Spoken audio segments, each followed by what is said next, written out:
But then the author says, after making purification for sins, he sat down at the right hand of the Majesty on high.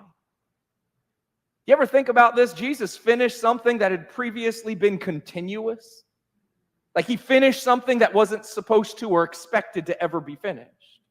The priests made sacrifices 3 times a day, every day. And then there were the offerings that were brought to God constantly, all day long. Then there were the annual festivals, the Passover where the lambs were slain and the scapegoat bore the sin of the people and was released. There was the Day of Atonement, Yom Kippur, where the high priest went into the most holy place with blood for his sin and the unintentional sins of the people. And he went in there hoping and praying that God would accept the sacrifice and redeem the people from their sin for another year.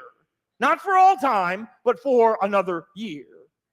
For hundreds and hundreds of years, the sacrifices for sin had basically, when Israel was not in exile, had basically been nonstop. And then one Passover, Jesus offered himself as the sacrifice once and for all, and he sat down. Mission accomplished. Sin paid for. Death defeated. Satan destroyed. It is finished. There's this shift that had to have happened from we've got to do something to Jesus has done it all.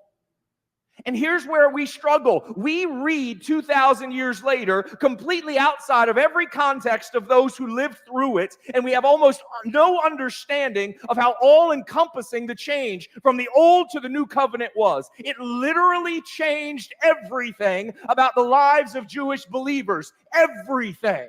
But here's why that's important. Because following Jesus still changes everything. So it didn't change everything once, and then now it's just all good for the rest of us. The reality is their change has to become our change. Jesus changes